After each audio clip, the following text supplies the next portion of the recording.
Okay, finally, last episode. Episode 6. The most sacred thing. Let's go.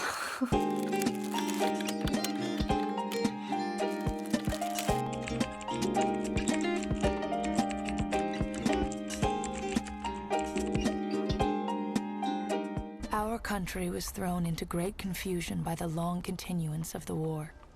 I hope it doesn't seem like I'm not enjoying this documentary series. I am. It's just that each episode is 2 hours long, and I am watching this entire series in 2 days. So my brain's just overloaded with information, and my brain's tired. It's an ugly, ugly, ugly conflict. And if one wants a national origin story that's clean and neat and tells you very clearly who the good guys are and who the bad guys are, the American Revolution in South Carolina is not that story. It appears to me that most of the American Revolution doesn't have any good or bad guys. The only bad guys are the people that genuinely enjoy war, enjoy bringing suffering to the people around them. Times began to be troublesome, and people began to divide into parties. Those that had been good friends in times past became enemies. They began to watch each other with jealous eyes. Man. James Collins. Truly, humans have never changed.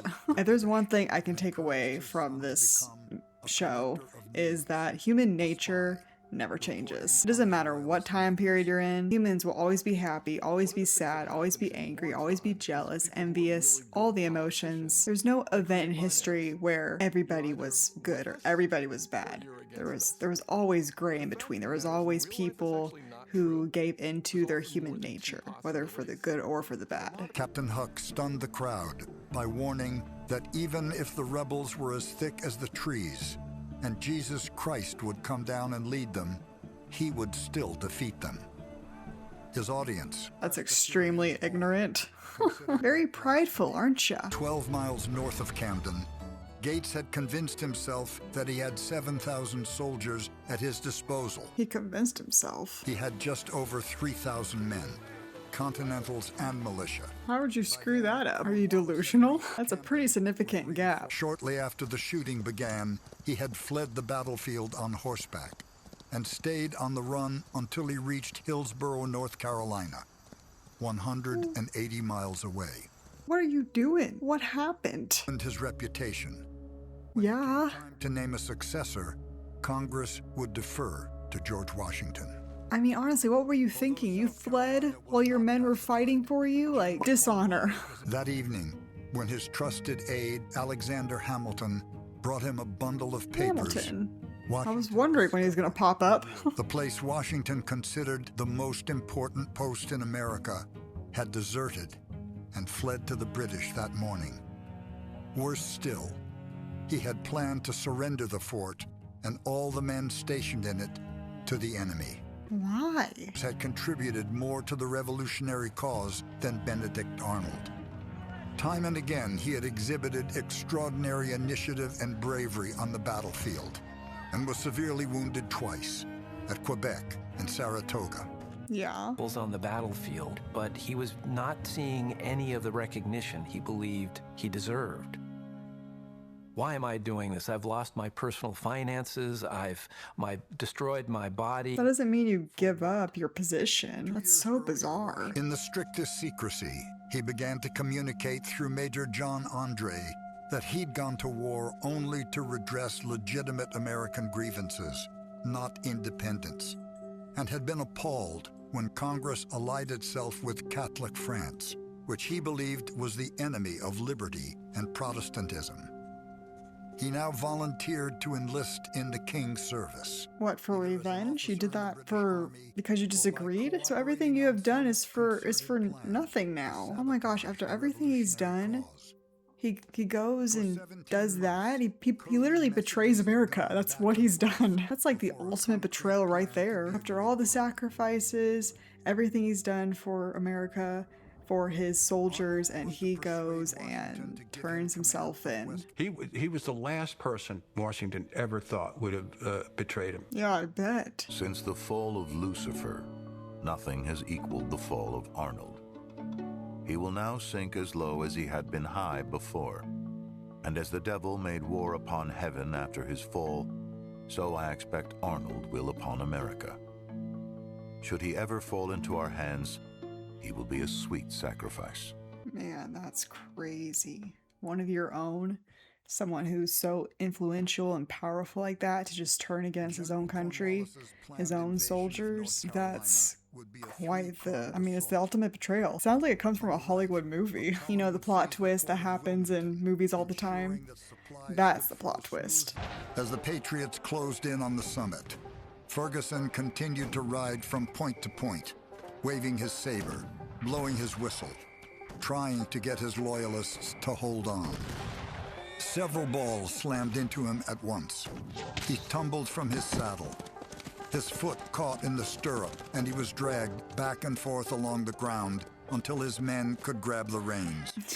It's kind of funny. Everybody's fighting on this battlefield, but then you have this one dude with his horse dragging him along back and forth in the field amidst all the fighting. That's just a really funny image. In Philadelphia, a prominent woman named Esther Reed had published a pamphlet which called upon all women to forego luxuries and instead raise funds to help the soldiers.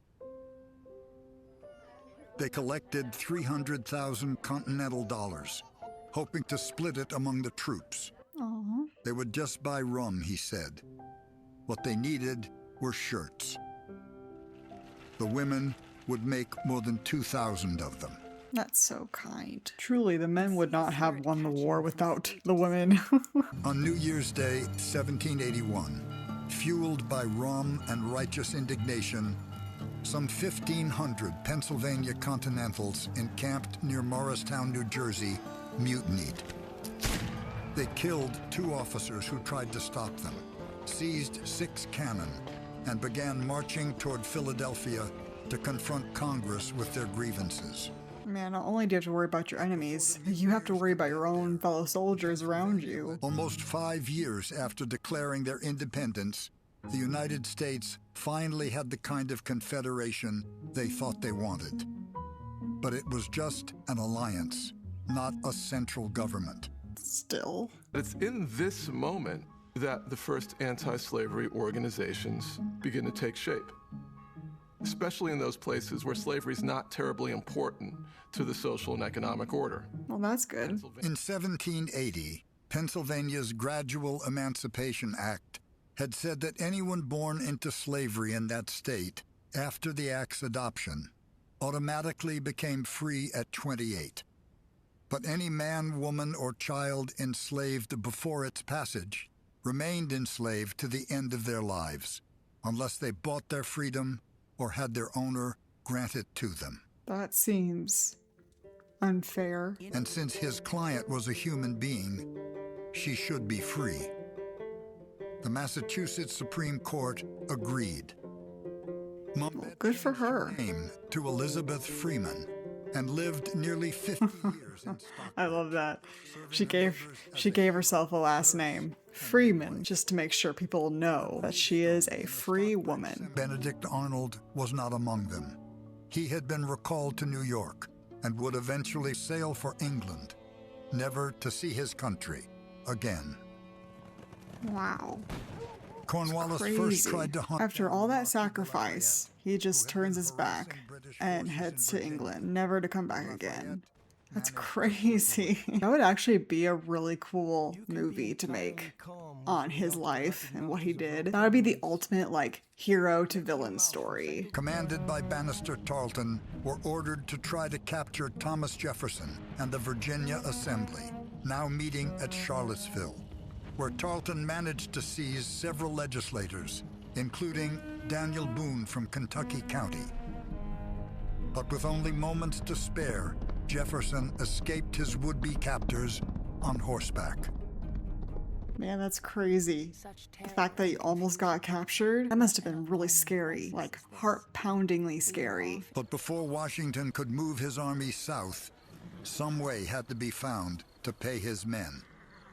Congress was broke. That's not good. Robert Morris was a war profiteer and mingled public and private funds with unabashed abandon. And without him, it's not clear at all that the revolution would have been won or even would have been fought very long. He was that rich? People said he financed the American Revolution. That's largely true. Critics of Morris said that the revolution financed him. And that's true, too. That's wild to be that rich, to be able to support a whole army for years and years and years. At 4 in the afternoon, they opened fire. I'm awake. I promise I'm awake. I should not be recording this while I'm feeling unwell. Sarah Osborne, the wife of a New Jersey corporal, was one of the women who carried beef, bread, and hot coffee to the men as they dug. One day she remembered George Washington happened by and asked her if she wasn't afraid of the British cannonballs. No, she said. It would not do for the men to fight and starve too. She's like, food must come first. Complaints and groans could be heard everywhere.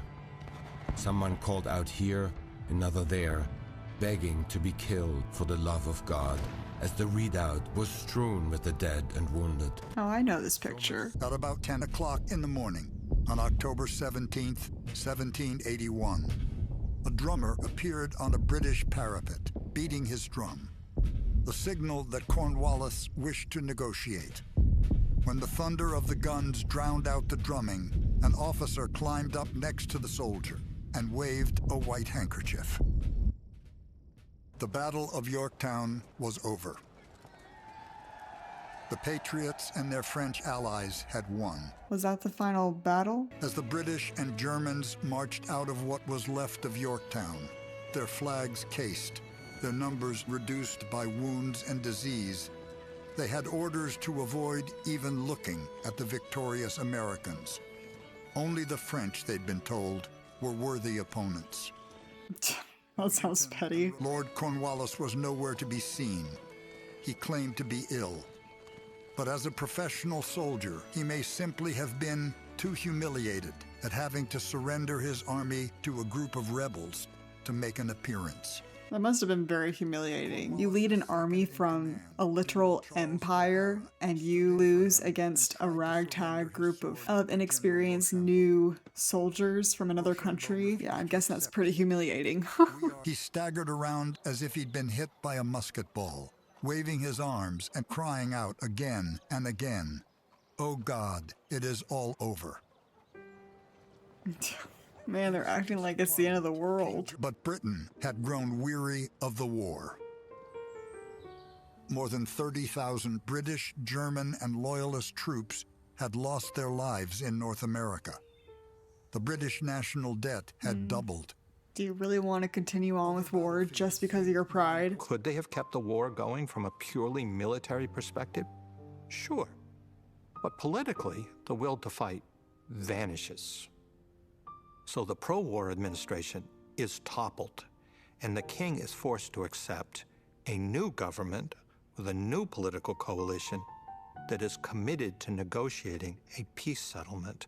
Yeah, like what's the point of continuing when it's obvious you're not going to gain much from it? Not long after the surrender, slaveholders began turning up at Yorktown, eager to reclaim the surviving runaways who had fled to the British. Back off. Patriot troops were encouraged to help track them down. What? No.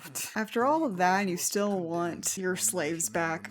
After 7 months of suffering aboard the prison ship, the Jersey, James Fortin was released. 7 months? He walked all the way home to Philadelphia from New York, most of the way barefoot. Wow. A friend urged him to apply for one of the pensions being granted to war veterans. Fortin refused. "I was a volunteer, sir," he said. He didn't want money. He wanted citizenship. He sounded like a very noble, courageous man who had such a love for his country. Everywhere, patriots were seeking revenge on men and women who had once been their neighbors and fellow subjects of the king. The mob, one loyalist wrote, now reigns, fully and uncontrolled. That's awful. You guys just won the war, but you still want violence. But you still want to inflict violence on others just because they thought differently. It declared the 13 former colonies to be free sovereign and independent states and set expansive boundaries stretching all the way from the Great Lakes to Florida and from the Appalachians westward to the Mississippi, a territory larger than England, France, and Spain put together. It's a very big country. Lots and lots of land. The American Revolution would be the opening signal for more than 2 centuries of revolution, first in Europe, then in the Caribbean, South America, Asia, and Africa. The ideas are very powerful. So America's Revolution caused a chain of events to happen around the world. Other countries wanted their own kind of independence too. An unsigned manifesto began circulating among Washington's officers, openly calling for a mutiny. Why? And be free to use the army to force Congress and the states into providing the back pay they were owed. Did they not get paid back? The door flew open. Washington and his aides entered. The general stepped to the lectern. The mutiny was over before it could begin. Oh, praise God. The unparalleled perseverance of the armies of the United States through almost every possible suffering and discouragement for the space of 8 long years was little short of a standing miracle. George Washington. It was a miracle. After learning all of these details, America becoming America was a literal miracle. That group of people are ordinary Americans below the level of ordinary. And they won the war because they never left. They stayed. That was it. They refused to leave. And you can sound pretty patriotic, but I don't think you can be patriotic enough about them. I agree. The things those men went through is probably indescribable. Peace was restored between America and Great Britain, which issued universal joy among all parties, except us. Yeah, like what happens to them? For some days we lost our appetite for food, and sleep departed from our eyes. Boston King. The amount of trauma these people went through, I can't even imagine. My master came for me. I told him I would not go with him. He took my money and stole my child from me. Oh my gosh. Judith Jackson won the right to go to Nova Scotia, but she stayed on in New York, frantically trying to recover her daughter, until she was forced to sail without her. Evil. Absolutely disgusting. In this late war, we have suffered much. Our blood has been spilled with yours. And many of our young men have fallen by the side of your warriors. Again, I had no idea Native Americans were a part of the American Revolution. I genuinely thought they were minding their own business somewhere far off away from the war. I thought they didn't want to be involved at all. And now, George Washington had one more duty to perform. He would ride to Annapolis, Maryland, where the Confederation Congress was now meeting, and formally resign his commission. He knew what he was doing. He walks away from power. I know this picture. He could have easily become dictator head, and he had no interest in that whatsoever. After all he's been through, I would say so. He's seen how terrible it can be, how hard it is to be a leader. Why would he want more of that? North Carolina's over-mountain settlers were seeking to secede and form their own state, called Franklin. Elsewhere, farmers turned to violence to protest state taxes they considered unreasonable. More fighting? It's not hard to imagine at all. Britain, France, and Spain picking off individual states to create sort of commercial alliances or political alliances and military alliances as client states and all kinds of things. Sounds crazy, but it's no more crazy to have actually created a federal government that would actually work. And famously, a lot of British observers throughout the 1780s, just give them a few years, they're all going to fall apart. They're going to fall apart. It's fine. The Constitution delineated which powers fell to the central government and which remained with the states. A system of shared sovereignty they called federalism. The architects of the Constitution divided the federal government into 3 branches. I'm surprised they haven't mentioned James Madison, since he played such a big role in the making of the Constitution. The Constitution was almost immediately amended with a Bill of Rights, guaranteeing freedom of worship and a separation of church and state. And then the Bill of Rights comes in next. James Madison, who wrote the Bill of Rights, called the Constitution nothing more than the draft of a plan, nothing but a dead letter, until life and validity were breathed into it by the voice of the people. Oh, never mind. I was a little hasty there. I did a reaction to a movie that goes over the making of the Constitution, and it was pretty good. After watching all of this, it makes the Constitution feel like such a... I mean, the only word I can think of is important, because they needed a established government, and the Constitution was a thing to help establish that government. So it was incredibly important. Take the words of the Declaration of Independence written by Thomas Jefferson. All men, let's say men and women, are created free and equal, right? Jefferson clearly didn't take that seriously as a slaveholder, but I do. And I think it's incumbent on all of us to take those words from Jefferson and make them real in our own lives, even if they weren't real in his. I don't think you can say that it wasn't real for him, because it probably was, but just in his own way, even if you don't agree with him. I mean, he was the one that wrote that document. So obviously he did believe it in some way, shape, or form. America is predicated on an idea that should act as a pole star for us, to provide true north, telling us what it is that we think we can do as a people. True, true. Draw on those aspirational ideals, make them our own, hand them off to our children and our grandchildren, and to use that as a propulsion system for being the nation that those forebears thought we could become. Very true. The revolution is not over. Benjamin Rush. What do you mean it's not over? Are we still at war? Okay. Wow. I actually finished this series in 2 days. No, but seriously, I did enjoy this series. I think I would have enjoyed it more if I wasn't not feeling well and had more time to digest it and process it and stuff. You know, like do like an episode per week kind of a thing. I think that would have been beneficial for my brain.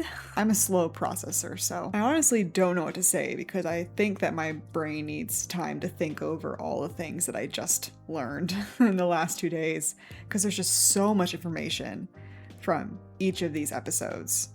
I mean, Ken Burns and the team, I think, did a great job. The series is entertaining. The sound mixing is great. The interviews were good. I'm really, really glad this series wasn't...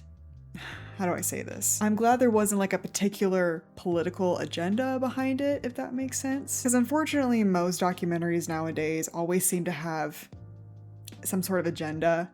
Like you can tell what direction a documentary story wants to go or how they want you to think. In terms of today's political spectrum, you can tell the documentary is very right-leaning or very left-leaning. When I was reacting to some documentaries that went over the 9 to 5 movement, when I was researching the musical 9 to 5, I could tell that both documentaries seemed to be very left-leaning, and I felt like that kind of ruined the credibility, I guess, if you could say. Because when I watch documentaries, I'm not there to watch these documentaries and feel validated or feel like I'm being lectured at in some way, shape, or form. I'm here to watch a documentary series because I want to learn something. I'm here to get the truth. I'm here for the facts and nothing more.